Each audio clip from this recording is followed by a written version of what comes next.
Sejarah umat manusia dipenuhi oleh tokoh-tokoh yang mengubah dunia, namun tidak semuanya membawa harapan. Sebagian justru meninggalkan luka yang tak pernah benar-benar sembuh. Nama Adolf Hitler adalah salah satunya. Ia bukan hanya seorang pemimpin politik, melainkan simbol dari kekejaman sistematis, kebencian rasial, dan pembantaian massal yang menelan lebih dari 60 juta nyawa selama Perang Dunia Kedua. Video ini tidak bertujuan untuk memuja, tidak untuk mengagungkan, melainkan untuk mengingat, memahami, dan mencegah sejarah kelam ini terulang kembali. Adolf Hitler lahir pada 20 April 1889 di Braunau am Inn, Austria-Hongaria. Ia tumbuh dalam keluarga yang keras. Ayahnya, Alois Hitler, dikenal otoriter dan sering melakukan kekerasan fisik. Ibunya, Clara, sangat penyayang dan menjadi satu-satunya sosok yang benar-benar ia cintai. Sejak kecil, Hitler menunjukkan kepribadian tertutup, obsesi akan superioritas, dan kesulitan menerima kegagalan. Ia bercita-cita menjadi seniman, namun 2 kali ditolak akademi. Penolakan ini menghancurkan egonya. Hitler hidup miskin dan mulai menyerap ide antisemitisme, membenci kaum minoritas, dan menyalahkan kelompok tertentu atas kegagalannya sendiri. Kebencian ini kelak menjadi fondasi ideologi mematikannya. Perang Dunia I dan radikalisasi. Pada tahun 1914, Hitler bergabung dengan tentara Jerman dalam Perang Dunia I. Ia tidak menjadi pemimpin besar, namun perang memberinya rasa tujuan hidup, disiplin militer, dan fanatisme nasionalisme ekstrim. Ketika Jerman kalah pada tahun 1918, Hitler merasa dikhianati. Ia percaya pada mitos bahwa Jerman ditusuk dari belakang oleh Yahudi, kaum sosialis, dan politisi sipil. Kekalahan ini bukan pelajaran baginya, melainkan alasan untuk balas dendam. Hitler bergabung dengan Partai Pekerja Jerman yang kemudian menjadi Partai Nazi. Ia bukan pemikir hebat, tetapi orator ulung.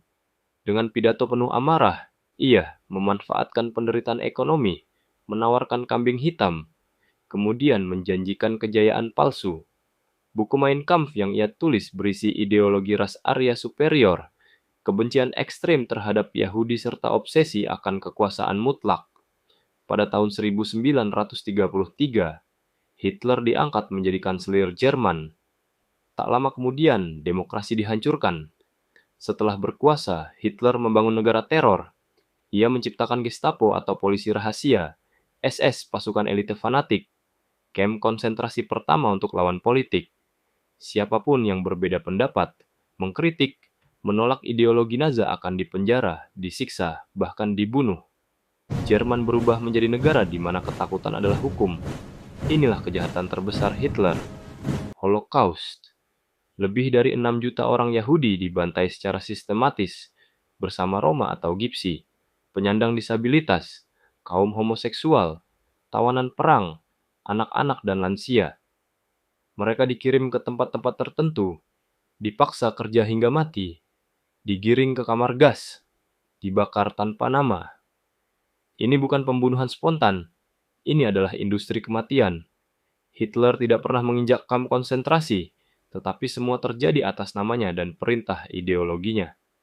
Hitler menyeret dunia ke dalam perang total, invasi Polandia, pembantaian sipil di Eropa Timur dan strategi militer tanpa empati, kota-kota hancur, anak-anak menjadi yatim, jutaan tentara mati sia-sia demi ambisi satu orang, kehancuran dan kematian Hitler.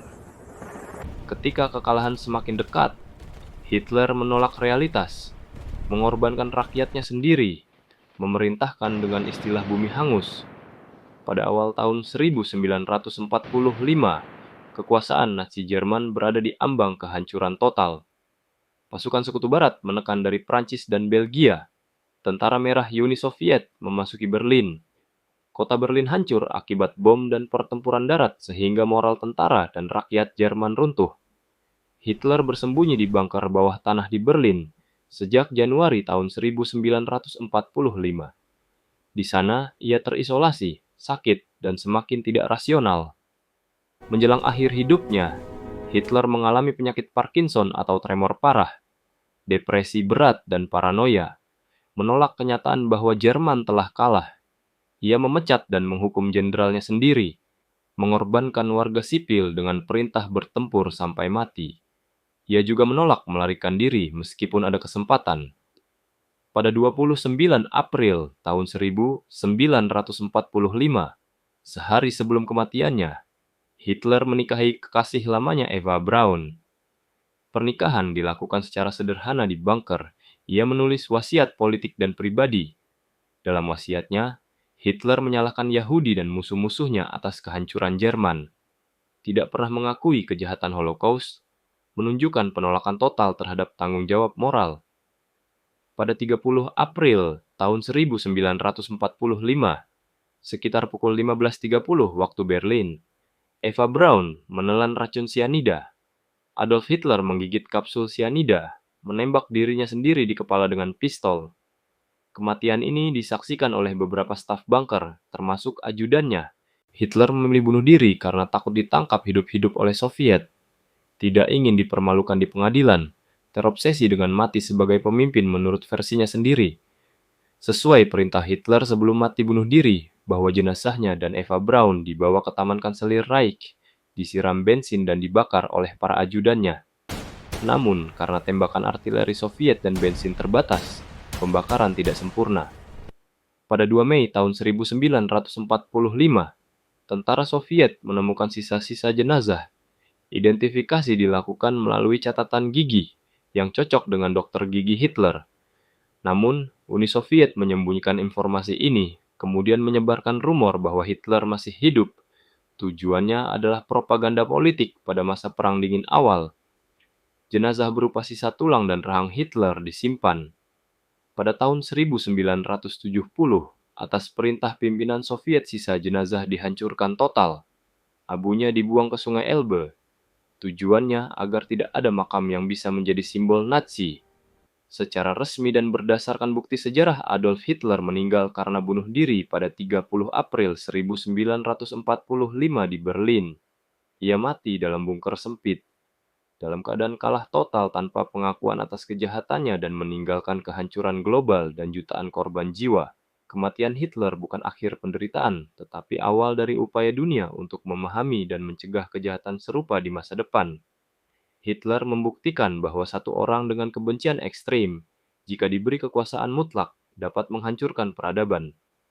Mempelajari Hitler bukan untuk mengagungkannya, tetapi untuk mengingat bahayanya kebencian, fanatisme, dan propaganda. Sejarah ini adalah peringatan, karena kejahatan terbesar dalam sejarah bukan dimulai dengan senjata, tetapi dengan kata-kata kebencian yang dibiarkan tumbuh.